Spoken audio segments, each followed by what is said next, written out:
家人们，今天必须跟大伙儿聊个事儿。这事儿就发生在我身边，但我觉得它就像一面镜子，映照出了我们这个时代一个特别值得深思的画面。话说今天中午，我出去搓了一顿，吃饱喝足的晃悠回办公楼，刚到1楼电梯口，好家伙，那场面直接给我镇住了。你们能想象吗？中午12点，我们这大厅里竟然跟春运火车站似的，排起了一条长得望不到头的队伍。我定睛一瞧，嚯，清一色全是咱们的外卖骑士们，那队伍里五颜六色的，简直像一场江湖各大门派的聚会。有身披美团黄袍的，有穿着京东红马甲的，有头戴饿了么蓝色头盔的，还有一些像是江湖散人，没穿门派制服，但手里提溜着好几份沉甸甸的午餐，行色匆匆。我呢，就跟在他们屁股后面，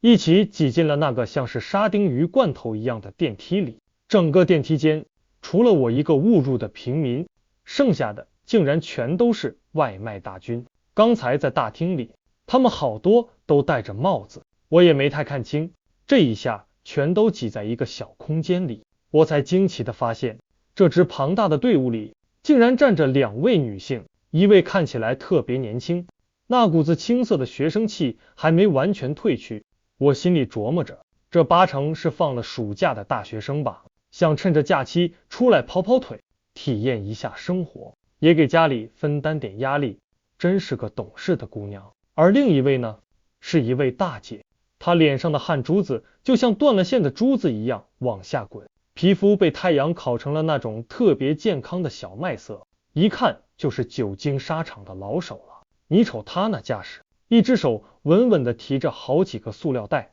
里面装着的饭盒码得整整齐齐，那份从容和干练，绝对是跑单界的高手。前几天我也在电梯里听见俩外卖小哥聊天，一个小哥满是羡慕地说，他朋友特别能拼，最近天儿热的像个大火炉，可人家硬是一天能挣到手1000块。我当时听了心里就咯噔一下，1000块听着是多，可你想象一下，在那种能把鸡蛋煎熟的柏油马路上，顶着毒辣的太阳来回穿梭，这得需要多大的毅力和体力啊！生活真的就像一场需要不断闯关的游戏，每个人都在用自己的方式咬牙坚持着。说真的，现在看到女性也越来越多的加入到外卖这个行业里，我早就从最开始的惊讶觉得稀奇，慢慢变得习以为常了。我心里比谁都明白，大家这么拼，风里来雨里去，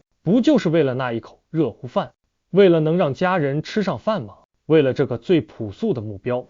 哪还分什么男女，哪还顾得上是酷暑还是严寒。有时候我甚至会想，或许未来的某一天，我自己也会穿上那身骑手的衣服，成为他们中的一员。我们这些人，一只手在手机上点着外卖，享受着平台带来的便利，另一只手可能就在为这个平台打工。我们既是消费者，也是劳动者，身份就这样奇妙地交织在一起。这还没完，有个网友的留言更是让我觉得这事儿没那么简单。他说，光看女的送外卖可能还不够触及问题的核心，他举的那个例子才叫一个有代表性。他跟单位管物流的哥们儿聊天，才知道现在开货拉拉的女性司机是越来越多了。这里得给大伙儿解释一下，